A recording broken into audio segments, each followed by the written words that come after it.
రాకాలోకంకి స్వాగతం. ఈ కంటెంట్ మీకు నచ్చినట్టయితే లైక్ చేయండి, మీ బంధుమిత్రులకు షేర్ చేయండి. ఇప్పటివరకు సబ్స్క్రైబ్ చేసుకోకపోతే సబ్స్క్రైబ్ బటన్ని నొక్కండి, అదేవిధంగా బెల్ ఐకాన్ని కూడా నొక్కండి. మిత్రులారా, మన దేశంలో చాలా వైవిధ్యం ఉన్నట్టుగా కనిపిస్తుంది, చాలా తేడాలు ఉన్నట్టుగా కనిపిస్తుంది. కానీ వీటన్నిటి మధ్య ఒక అంతర్లీనమైన ఏకాత్మత కూడా ఉంటుంది. దానికి ఉదాహరణ ఇవాళ నేను చెప్పబోయేటటువంటి దేవాలయం. ఈ దేవాలయం ఈశాన్య భారతంలోని మారుమూల ప్రాంతమైనటువంటి మేఘాలయలోని గిరిజన ప్రాంతంలో ఉంది. దీని యాజమాన్యము ఒక గిరిజన తెగ చేతిలో ఉంది. దీని చరిత్ర బెంగాల్, అస్సాముల మధ్య ఉన్నటువంటి ఒక రాజవంశంతో ముడిపడింది. ఇక్కడ చాలా కాలం వరకు బ్రాహ్మణ రాజులు పరిపాలించారు. బ్రాహ్మణ రాజులు చాలా అరుదైనటువంటిది, ఎందుకంటే బ్రాహ్మణులు కేవలం పౌరోహిత్యమే చేయాలి. కానీ బ్రాహ్మణ రాజులు ఇక్కడ పరిపాలించి ఈ ప్రాంతంలో 5 దేవాలయాలు కట్టించారు. ఆ 5 దేవాలయాల్లో 4 లుప్తమై 1 మాత్రమే మిగిలింది. ఆ 1 ఇప్పుడు మనం చెప్పుకునే దేవాలయం. ఈ దేవాలయపు పూజారి అక్కడివాడు కాదు. పూజారి అస్సాం, బెంగాల్, బీహార్ ఈ రకంగా చుట్టుపక్కల ఉన్న ఏ ప్రాంతానికి చెందినవాడు కాదు. ఈయన ఏకంగా మహారాష్ట్రకి చెందినవాడు. మహారాష్ట్ర నుంచి వచ్చి ఇక్కడ ఉంటూ ఉంటారు ఆ పూజారులు. అయితే ఈ పూజారులు బ్రాహ్మణులు కాదు, పూజారులు బ్రాహ్మణేతరులు.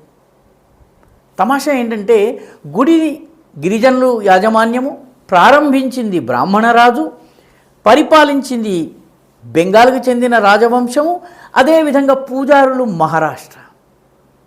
ఇంత విలక్షణమైనటువంటి దేవాలయం. ఈ దేవాలయంలో ఇంకొక 2 ప్రత్యేకతలు కూడా ఉన్నాయి. ఒకటి, అమ్మవారి ఊరేగింపు తీసే సమయంలో ఉత్సవ విగ్రహాలు ఉండవు. ఒక అరటి చెట్టునే స్త్రీగా అలంకరించి పెదిమలు అవన్నీ ఎర్ర రంగుతో దిద్ది ఒక చీర కట్టించి ఊరేగించి నిమజ్జనం చేయటం జరుగుతుంది.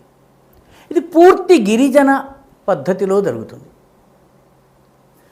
పూజ చేయించేవాడు మహారాష్ట్రియన్, కానీ పద్ధతి గిరిజన పద్ధతి.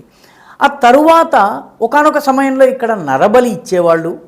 నరబలి ఇప్పుడు జరగదు, కానీ ఒక జంతువును బలిస్తారు. ఆ జంతువుకి మనిషికి వేసినట్టుగా చొక్కా, ప్యాంటు, ధోవతి, కండువ, అదేవిధంగా నెత్తికి పాగా, నుదుట బొట్టు ఇవన్నీ ఇచ్చి ఒక నరుడి రూపంలో ఆ జంతువుని తయారు చేసి దాన్ని బలిస్తారంటే నరబలి ఉన్నట్టు, నరబలి లేనట్టు. ఈ రకమైనటువంటి వ్యవస్థ ఉంది. వీటన్నిటినీ మించి ప్రత్యేకత ఏంటంటే, ఆ దేవాలయము ఒక శక్తిపీఠం. శక్తిపీఠము అంటే 52 శక్తిపీఠాలు ఉన్నాయి. దక్షయజ్ఞంలో అవమానం చెంది సతీదేవి తనను తాను ఆత్మ బలిదానం చేసిన తరువాత శివుడు ఆమె శవాన్ని పట్టుకుని అన్ని చోట్ల తిరుగుతూ ఉంటే విష్ణుమూర్తి శివుణ్ణి మళ్ళీ కర్తవ్య ముఖుడిగా చేసేందుకు చక్రంతో ఆ శరీర భాగాల్ని 51 ముక్కలుగా చేశారు. ఆ 51 ముక్కలు 51 ప్రాంతాల్లో పడింది. కన్ను నైనాదేవి పంజాబ్లో పడింది, నాలుక జ్వాలాముఖి పంజాబ్లో పడింది, అదేవిధంగా కుడి చేయి దక్షిణేశ్వర్లో పడింది, అదే యోనిపీఠం వచ్చేసి కామాఖ్య గువాహటిలో పడింది. మన రాష్ట్రంలో కూడాను పిఠాపురంలో పురుహూతికాదేవి, అలంపురంలో జోగులాంబ, అదేవిధంగా శ్రీశైలంలో భ్రమరాంబ, శ్రీలంకలో శాంకరీదేవి, ఉజ్జయినిలో మహాకాళి, ఇలాగా 51 శక్తిపీఠాలు వెలిసినాయి. అందులో అమ్మవారి కుడి తొడ పడ్డటువంటి ప్రాంతము ఇది అని చెప్తారు. తమాషా ఏంటంటే, కామాఖ్య వరకు వస్తారు, అమ్మవారి యోనిపీఠాన్ని దర్శించుకుంటారు. కానీ అక్కడి నుంచి కేవలం 3.5 గంటల దూరంలోనే ఉన్నటువంటి ఈ దేవాలయానికి, మేఘాలయలో ఉన్నటువంటి ఈ దేవాలయానికి చాలా తక్కువ మంది వస్తారు, చాలా తక్కువ మందికి తెలుసు కూడా. ఈ మేఘాలయలో ఉన్నటువంటి ఈ దేవాలయంలో ఉన్న అమ్మవారి పేరు జయంతి అమ్మవారు. ఈ అమ్మవారిని నమ్ముకుని ఉన్నటువంటి గిరిజన తెగ వీళ్ళను జయంతియాలు అంటారు. మేఘాలయలో 3 ప్రధానమైన తెగలు ఉన్నాయి. ఒకటి ఖాసీ, రెండవది గారో, మూడవది జయంతియా. ఖాసీ, గారో ఈ 2 తెగల్లో క్రైస్తవం చాలా బలంగా ఉంది. 60-65% వరకు ఉన్నారు. కానీ జయంతియాల్లో ఇప్పటికీ కూడాను హిందూ జీవన విధానమే ఉంది, హిందూ మతాన్నే పాటిస్తున్నారు. ఈ అమ్మవారి పేరు జయంతి అమ్మవారు అన్నారు. ఈమె గుడి నార్తియాంగ్ అనేటటువంటి ప్రదేశంలో ఉంది. వాస్తవానికి ఈ జయంతియా సముదాయం పైన కేదారేశ్వర రాయ్ అనేటటువంటి బ్రాహ్మణ రాజు పరిపాలన ఉండేది. ఆయన పరిపాలనా కాలంలో జయంతి అమ్మవారు వెలిసింది. ఈ జయంతి అమ్మవారిని అనంతర కాలంలో జయంతియా తెగ తమ ఆరాధ్య దేవతగా స్వీకరించింది. కాబట్టి ఆ దేవాలయం యొక్క రక్షణ, దాని యాజమాన్యం అంతా కూడాను జయంతియా తెగ చేతుల్లో ఉంటుంది. ఈ దేవాలయానికి చెందినటువంటి రాజు ఒక ఆయన వచ్చారు. ఆయన పేరు ధనమాణిక్ రాజు. ఈ ధనమాణిక్ రాజు అనే అతను బెంగాల్, అస్సాముల మధ్య భాగంలో ఉన్నటువంటి కోచ్ రాజ్యానికి చెందినటువంటి కోచ్ రాజవంశానికి చెందినటువంటి వ్యక్తిని, అమ్మాయిని వివాహం చేసుకుంటాడు. తద్వారా కోచ్ రాజవంశం కూడాను ఈ దేవాలయం యొక్క అభివృద్ధిలో భాగస్వామి అయింది. కోచ్ రాజవంశం నిజానికి రామాయణాన్ని, భారతాన్ని, అదేవిధంగా పురాణాలని, భగవద్గీతను అసమియా భాషలోకి అప్పుడెప్పుడో 17వ శతాబ్దం 16వ శతాబ్దంలోనే అసమియా భాషలోకి అనువాదం చేయించింది. ఆ తరువాత ఈ దేవాలయాన్ని నిర్వహించేందుకు పూజారులు కరువైనటువంటి పరిస్థితిలో మహారాష్ట్ర నుంచి పూజారుల్ని తీసుకొచ్చారు. ఈ పూజారులు బ్రాహ్మణులు కాదు. బ్రాహ్మణ రాజు పెట్టినటువంటి గుడి గిరిజనుల యాజమాన్యంలో ఉంది. పూజారి బ్రాహ్మణేతరుడు చంద్రసేనీయ కాయస్థ ప్రభు అనేటటువంటి కాయస్థ వంశానికి చెందినటువంటి వ్యక్తులు పురోహితులుగా ఉంటున్నారు. ఇప్పటికీ కూడాను ఆ పురోహితుల ఇంటి పేరు దేశ్ముఖ్.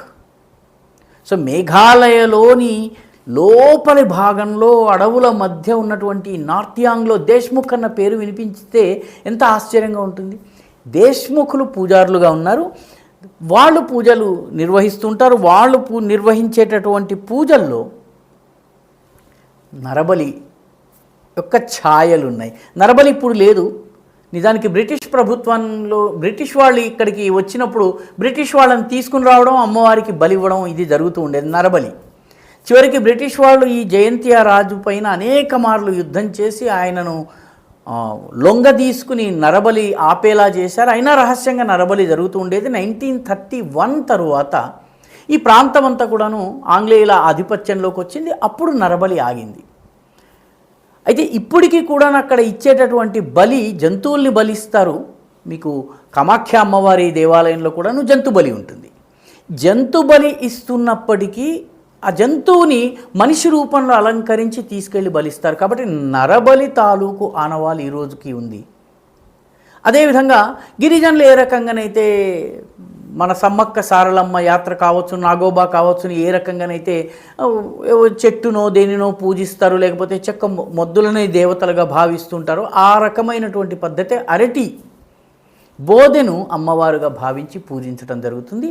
ఈ నార్త్ యాంగ్లో 1897లో భూకంపం, షిల్లాంగ్లో భూకంపం వచ్చినప్పుడు ఈ దేవాలయం విధ్వంసం అయితే రామకృష్ణ మఠము, చిరపుంజిలో రామకృష్ణ మఠం ఉంది. మేఘాలయలో చిరపుంజి ఒకప్పుడు అత్యధిక వర్షపాతం ఉన్నటువంటి ప్రాంతంగా చిరపుంజి ఉండేది. ఆ చిరపుంజిలో ఉన్నటువంటి రామకృష్ణ మఠము ఈ దేవాలయాన్ని మళ్ళీ పునరుద్ధరించి పునర్నిర్మించింది. ఇప్పుడు ఉన్నటువంటి దేవాలయం రామకృష్ణ మఠం నిర్మాణం చేసినటువంటి దేవాలయము. ఇది మేఘాలయలో ఉంది. మేఘాలయలో నిజానికి గువాహటి నుంచి కేవలము 3.5 కిలోమీటర్లు మాత్రమే, 3.5 గంటలు మాత్రమే ప్రయాణం చేస్తే ఈ దేవాలయం వస్తుంది. కామాఖ్యకు అత్యంత దగ్గరగా ఉన్నా కూడాను చాలామందికి తెలియదు. కానీ మారుమూల ప్రాంతంలో మనుషులు వెళ్ళడానికి కూడా వీలు లేనటువంటి, సాధారణంగా వెళ్ళడానికి కూడా వీలు లేని ప్రాంతంలో మహారాష్ట్రకు చెందిన పూజారులు ఉండడం ఇదొక విడ్డూరం. శంకరాచార్యుల వారి సమయంలో కాఠ్మండులో ఉన్నటువంటి పశుపతినాథుకి, కేదారనాథుకి, అదేవిధంగా బదరీనాథునికి పూజారులు కేరళ నుంచి, కర్ణాటక నుంచి వెళ్ళారు అని చెప్తారు.